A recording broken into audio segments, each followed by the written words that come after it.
behind you. He's poured powder out there too. Let's read it right now.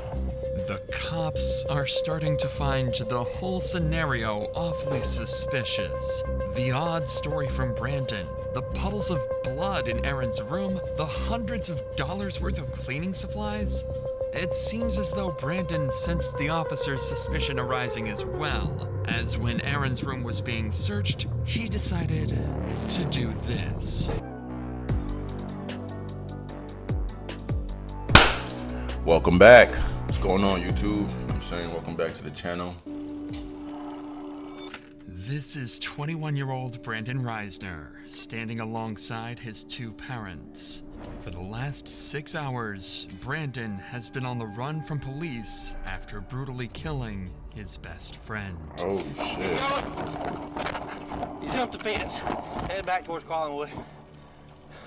And as Brandon's parents learn their son is an alleged killer, all they can do is pray as they patiently wait. Bro, look how tense they look, bro. They look hella uncomfortable, hella unease. Like, he don't even look like he know what to do with himself. For their son's fate. Rachel, Jeremy, if y'all can have a seat out here. Would you like to talk in private?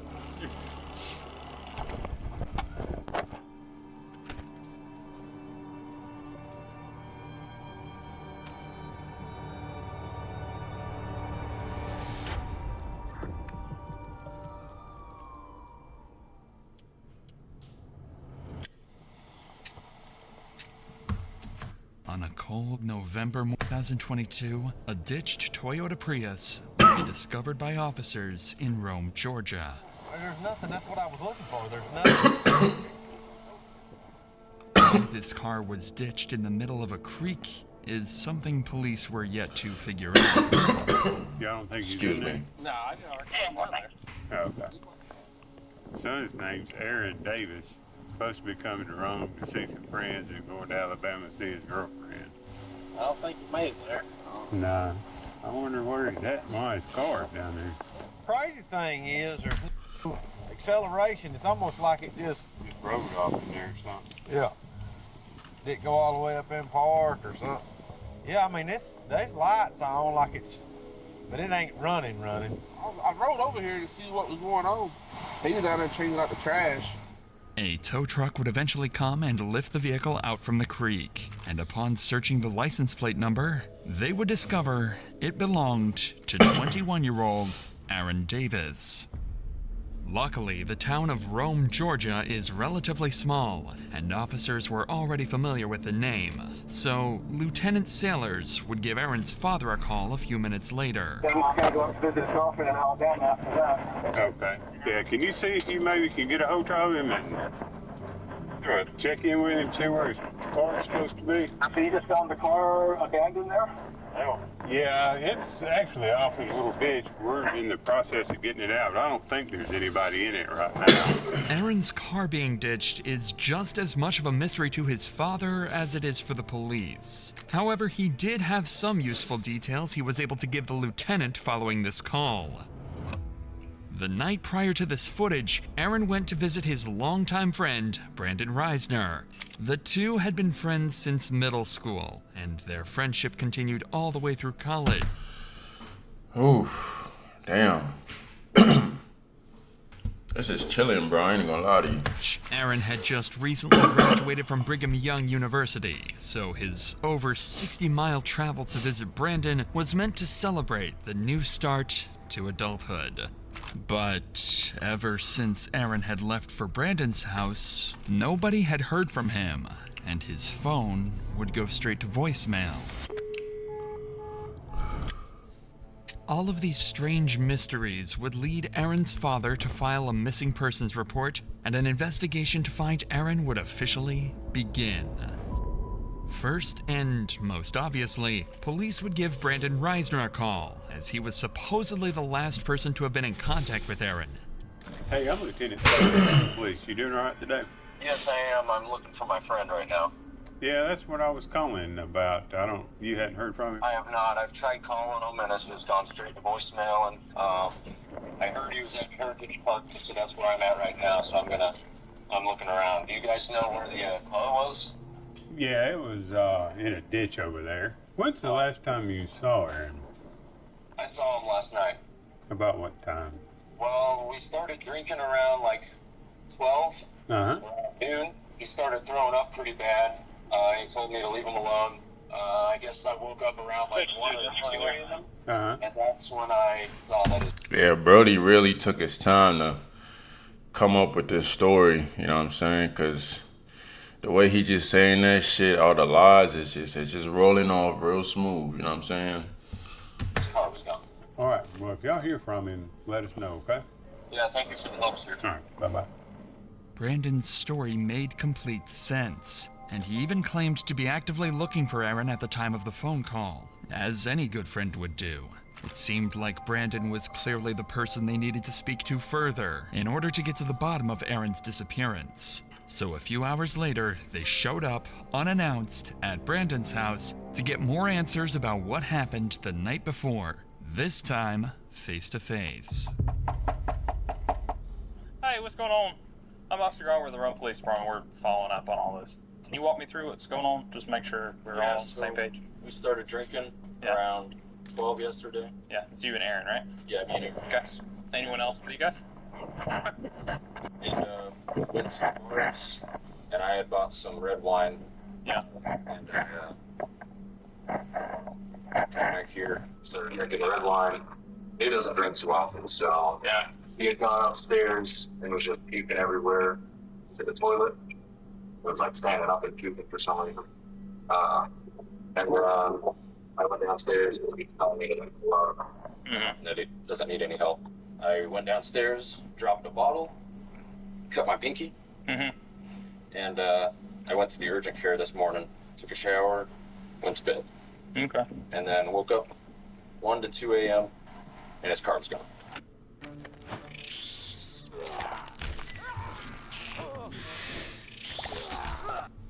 Despite Brandon's strange demeanor, Aaron's actions last night connect with the ditched car and lack of response for the last 12 hours. If Aaron was a light drinker and got heavily intoxicated, who knows what he could have done while completely by himself. So, how long have you and Aaron been friends? We met when I was in 5th grade, Okay. and then we became more like close friends, I'd say, like around freshman year.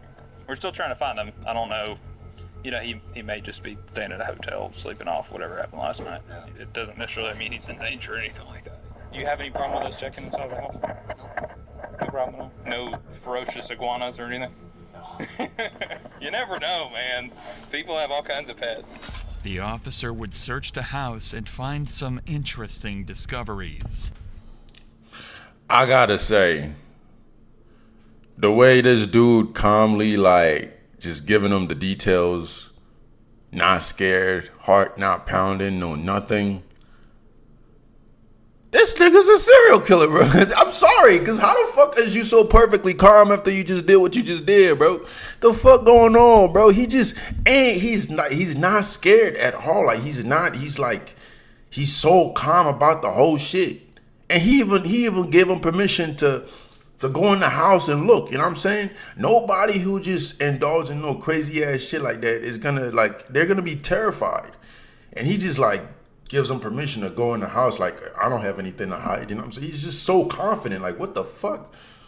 Several doors would be locked, specifically the door leading to Aaron's room, where he supposedly threw up several times. This was strange, so Brandon would be called inside to help get them up to Aaron's room. Do you mind coming in here with me so you can just show me where I'm going and all that? Yeah. Just makes it a little bit easier. The bathroom is up there that he was up checking in. I got you. Well, Oh, Lord. Is that what's in the laundry right now, I guess? Okay. Officers would notice a strong chemical smell coming from the room and find excessive amounts of cleaning supplies. But all of that would mean nothing compared to what they found next.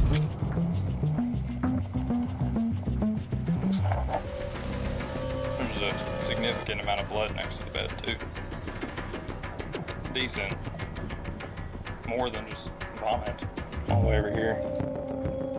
Looks like it's been there a while. He could have been throwing Bro. blood. This nigga is sick, bro. This is mental illness. See all that? It's weird to be throwing up blood like that. Not to mention if he had alcohol poisoning, he wouldn't have been able to get up and move around this morning. Especially at 2 or 3 in the morning. Just poured powder out there too. The cops are starting to find the whole scenario awfully suspicious.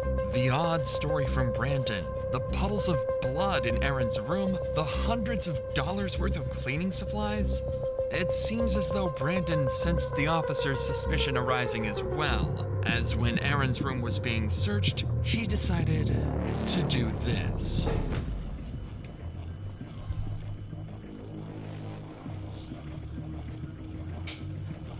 Oh, my knees.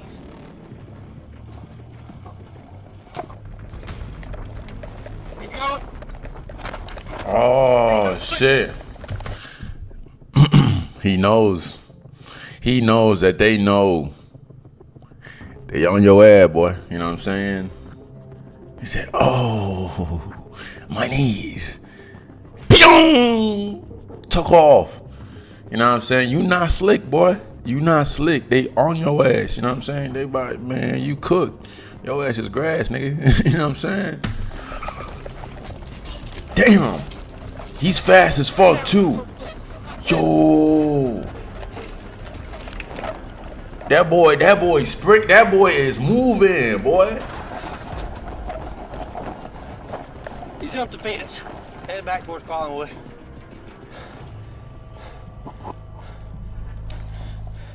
Somewhere between LaPorte and East 9, gotta be in these houses. Go up to the house, get in the backyard. Okay. Possible 1043 suspect.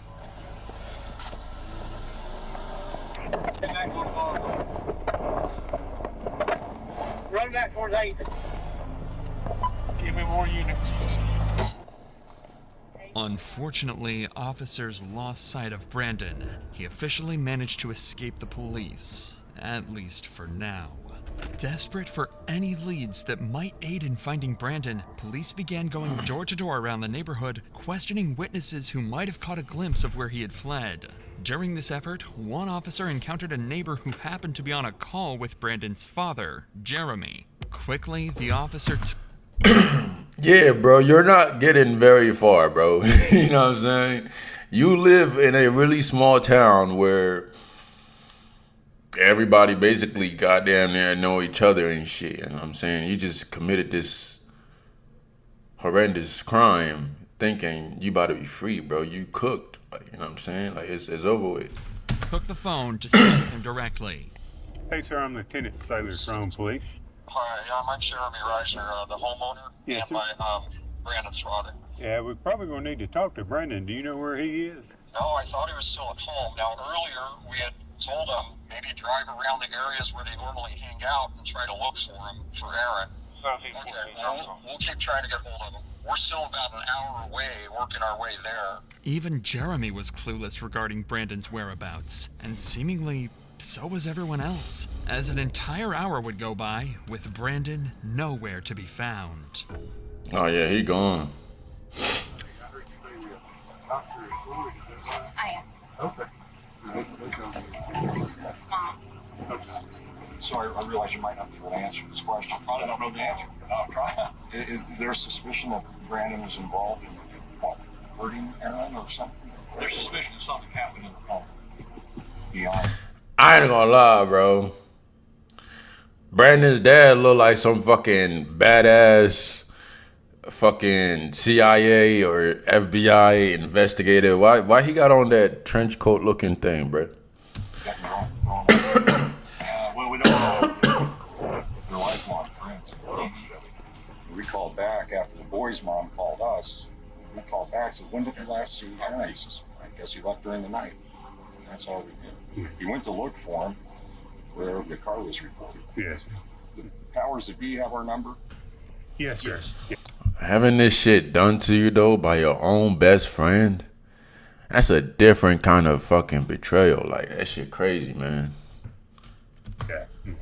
While trying his best to assist the police with the investigation, Jeremy would return to his house, where he discovered Brandon's phone. Up until that point, Jeremy had been doing everything he could to help the police track down his son. However, after finding the phone, his cooperation came to a sudden stop. He refused to hand the phone over, leaving police to wonder, had he seen something on it? Or was he hiding something far more unsettling? Now, see, the fucked up thing about this situation, right? As a father, as a dad, like, what do you do in this situation? You know what I'm saying? Because, like, the right thing to do is to turn in your son, because he's committed this horrendous crime. You know what I'm saying? But at the same time, you have so much love for your son. This is like a different kind of betrayal, you know what I'm saying?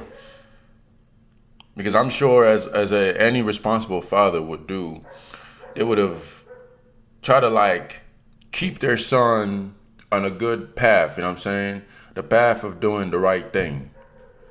So when your son brings this kind of problem to you, how do you go about this kind of situation? How do you handle that shit? You know what I'm saying?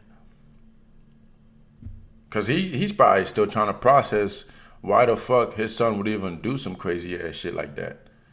Brandon's phone while searching around the house. This was a huge discovery for the investigation, as it could help trace where Brandon could have gone off to. But unfortunately, Jeremy was unwilling to give up the phone to cops until he could better understand the situation. After all, Brandon is his son, and he is innocent until proven guilty. So giving up the phone could be a tragic mistake. Again, hours go by with no further leads or clues as to where Brandon went. What Jeremy managed to find on Brandon's phone during this period will forever remain a mystery. However, when police spoke to him again, his demeanor would shift dramatically. What's the status? So, first of all, I understand you found his cell phone. That's right. You want to turn that over to us? Maybe. Okay. I do. My gut says yes, but at the same time, yeah. I mean, I don't know. We'll probably need to go through it and see at least maybe where he's been today. There is a significant amount of blood in that upstairs bedroom on the carpet. But I wanted to be straight up with you. Not come home and find it. Okay. No, I appreciate that. Do you have a warrant that would include the phone? No, we'd have to get one at some point, so we couldn't go into it without that. So, some text back and forth. Maybe something helps, and I know. Helps him, But I can't promise you that. I don't. No, I know. Yeah, I don't know what I was in there, so. I want to. I was I know, as a father, I understand. All right. Well, yeah, I'm gonna keep walking. Something had changed. Whatever was on that phone had to be disturbing. And the officer seemed to have caught on to this as well. Because he doesn't know what's going on. But he seemed a little shocked that we're at his house. You know, he seemed respectful in the sense that he was okay with us being at his house and doing what we needed to do. I can really get a feel for him. Bro, this gotta be one of the worst shit you could possibly experience as a parent. I don't think any father or mother wants to come home to some kind of situation like this.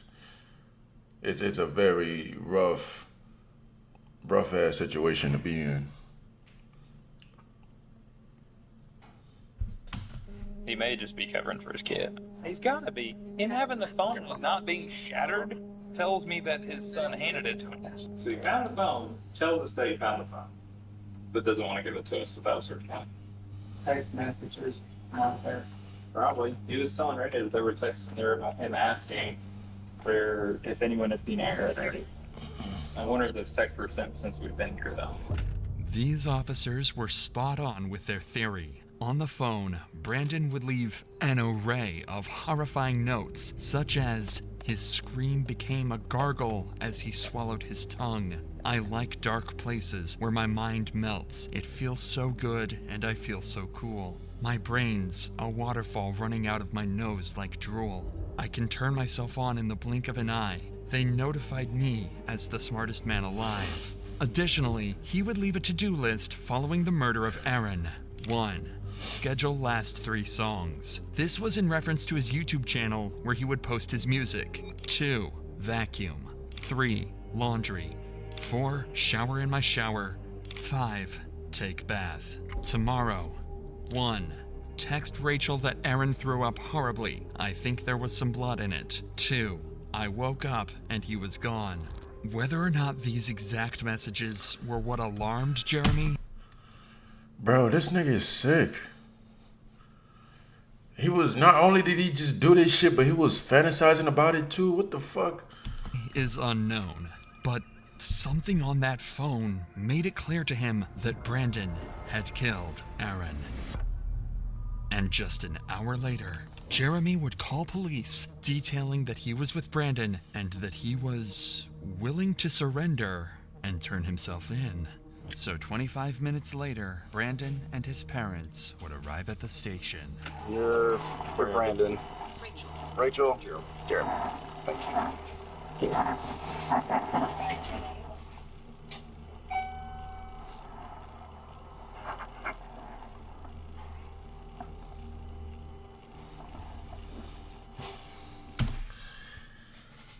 Again, how do you go about this situation?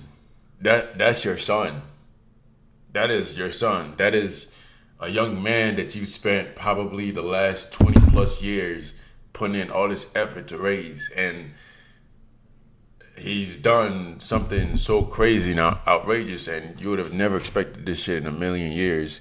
And now all of this love that you have for your son, how do you go about this? Again, like I said, the right thing to do is to turn him in, you know what I'm saying, so he can answer for what he did and shit like that. But how do you go about handling that feeling?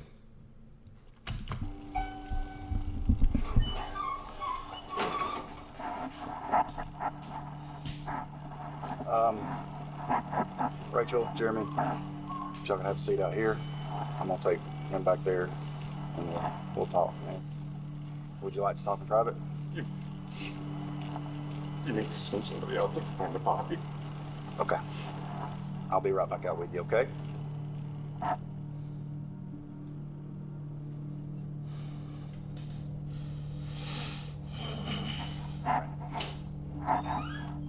Anything in your pockets that I need to know about? Wallet and keys. I'll those real quick. Anything else? No. Sorry about that. Go ahead and have a seat. Now that Brandon was secured, the detective. Keys. I'll those real quick. Anything else? No. Sorry about that. Go ahead and have a seat.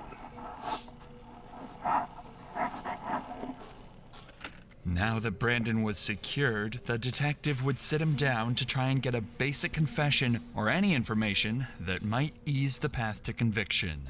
Alright, like I was saying, I'm Detective York. I work here at the wrong PD, of course. Detective York, yep, that's me.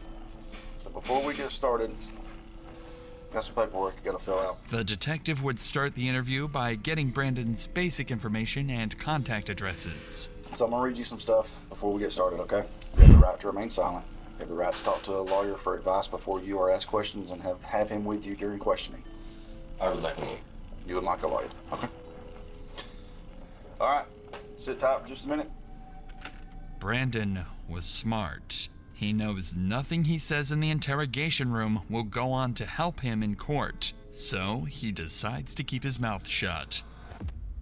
While this is unfortunate for the detective, Brandon's parents are more than willing to have a discussion with him. So instead, he turns his attention over to them to try and get the information that he's looking for.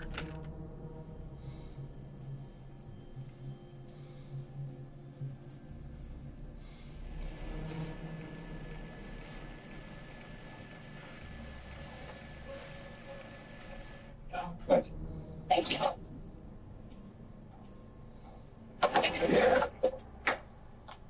There's a lot going on right now. Anything that we can do to help y'all right now. Get you back on fire. I can take y'all.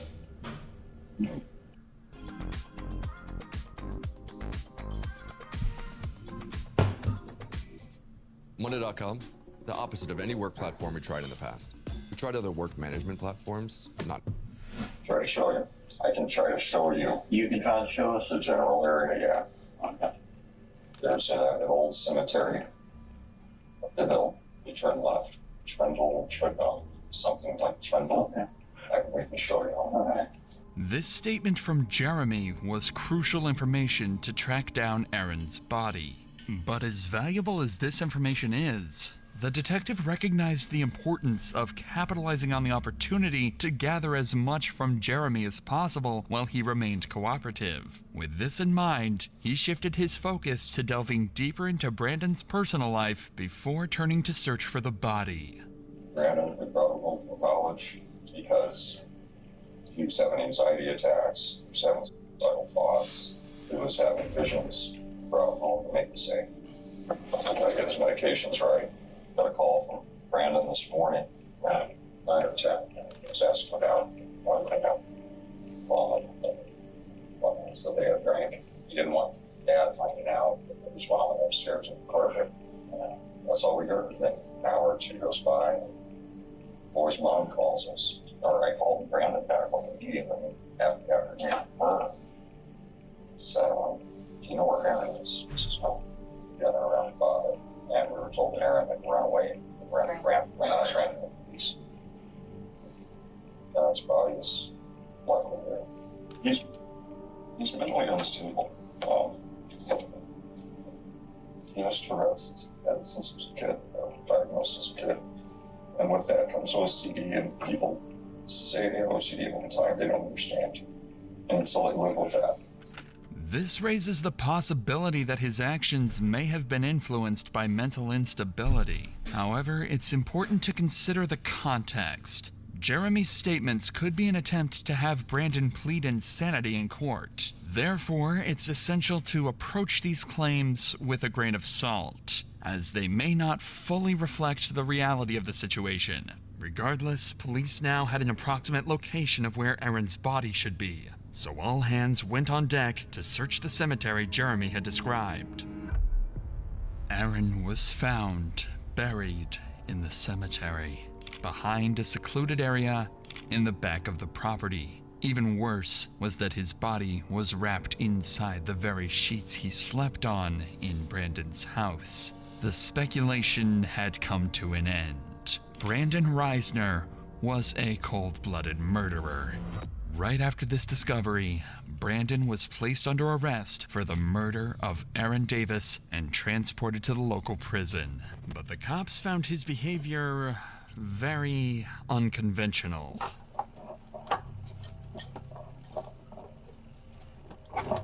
Stand right there. Come on. Go up to the counter, right? Let them follow their instructions. This is his property. You got ID in here if you want. For me? No, we're talking to you. You got your ID in there. Oh, yeah.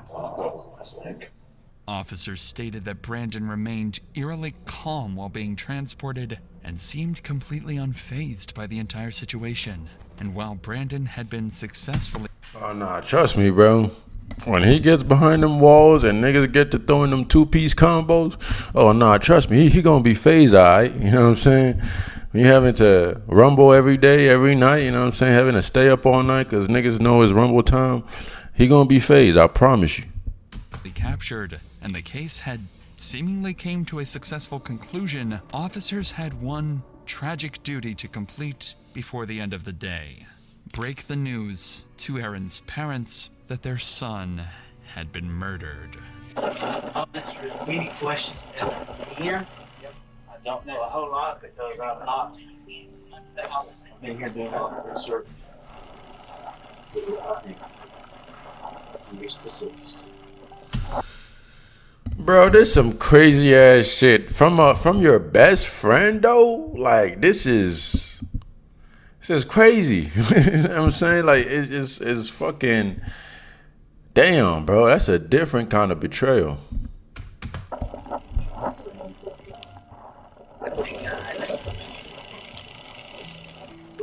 Why would he do that?